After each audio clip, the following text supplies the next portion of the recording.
All right, let's go ahead and hop into example 2, which is extra practice, and I hope I can squeeze example 3 in this video as well.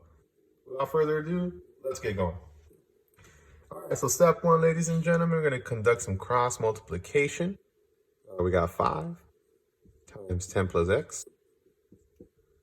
Switch colors. Here we go. Then on the right side, we're going to do some more cross multiplication. We got 25 times 10 minus x. All right, now we're going to use a distributive property. We're going to multiply 5 times 10 and 5 times x. 5 times 10 is 50. And then 5 times x, that's 5x. 25 times 10, that gives me 250. And 25 times negative x gives me negative 25x. There we go. Next, I'm going to add 25x to both sides. And recall from our last example where we talked about there's so many ways to do this next step. However you choose, follow your heart. But this is what I'm going to do, right? Or you can follow your nose. Let me stop. For those of you, that's an old school Fruit Loops reference, which was a cereal back in the day. Here we go.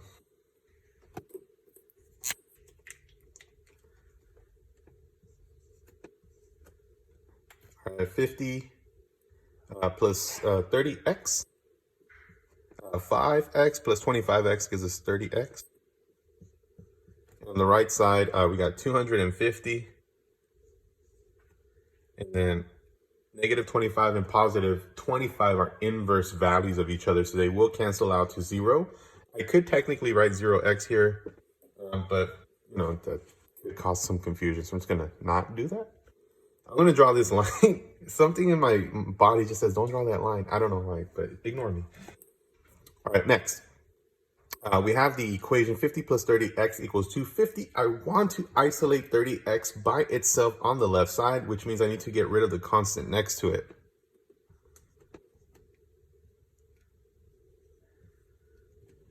Okay, so 50 minus 50 is 0. We could write 0, but I'm not going to. I'm just going to simply cancel them out and say we're done with that. We have successfully isolated 30x. So now 250 minus 50 is 200.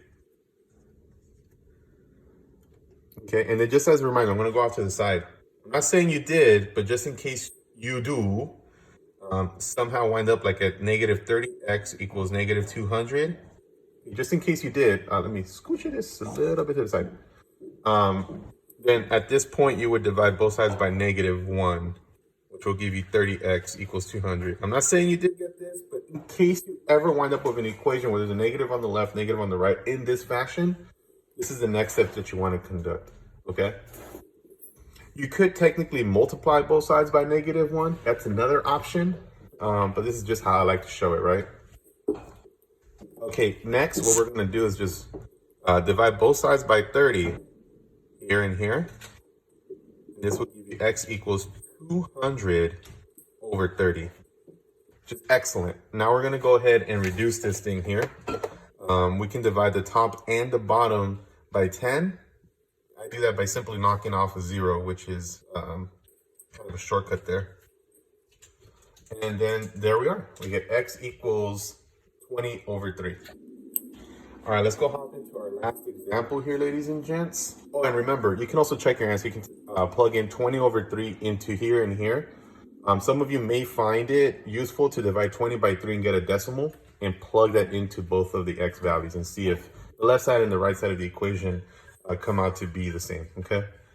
I'm going to go ahead and erase this, move on to example 3. And remember, guys, I just did this problem. So if you want, look, right here, I would write that down in my notebook and say, all right, let me see, let me truly use this activity for processing to see if I can process this by myself. Do this problem by yourself, right? Hit pause, do it, and then hit play or rewind the video, whatever, and then just see if you can follow the steps, right? And if your steps look different, but you get to the same answer, that's good too. Remember, there's like 10 different ways to solve this problem. All right, example 3.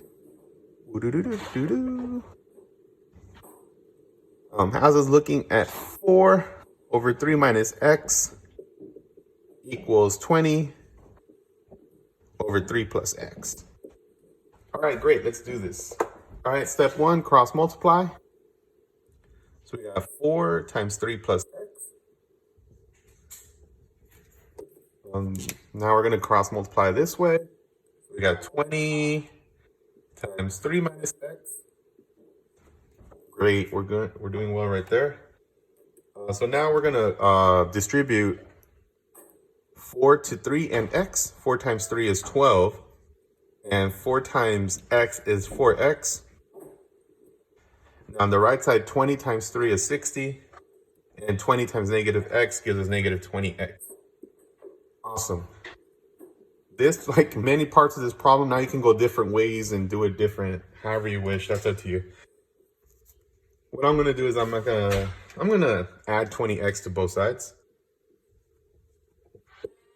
So you're probably saying, hey, Sanchez, how do you decide what you want to do next, or what's your thought process?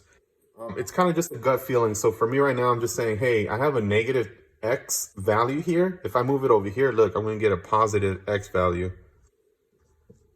This is just a preference of mine. I love getting positive x values when I'm solving.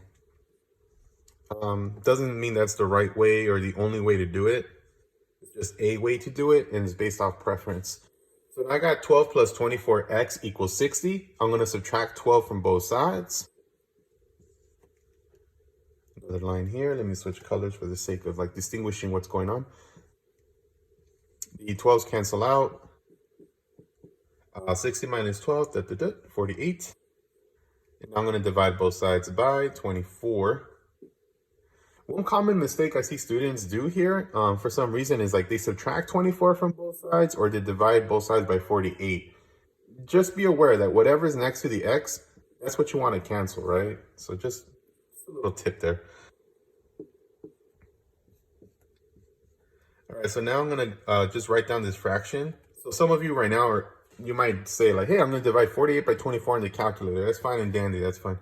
But what I like to do is just show my students that, look, x is equal to the division of the numerator 48 and 24, which creates this fraction, 48 divided by 24, which then I can reduce all the way. So I'm going to reduce it. I'm going to divide it by 2, which is 24. I'm going to divide the denominator by 2, which is 12. But then I can keep reducing it, right? All the way. Not just here. Don't reduce it once. Reduce it all the way. 24 and 12 will reduce eventually to 2 all the way.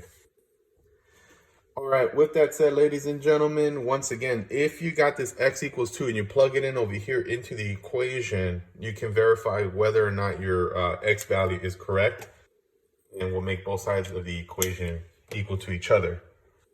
All right, without further ado, good luck, and let's see how you do.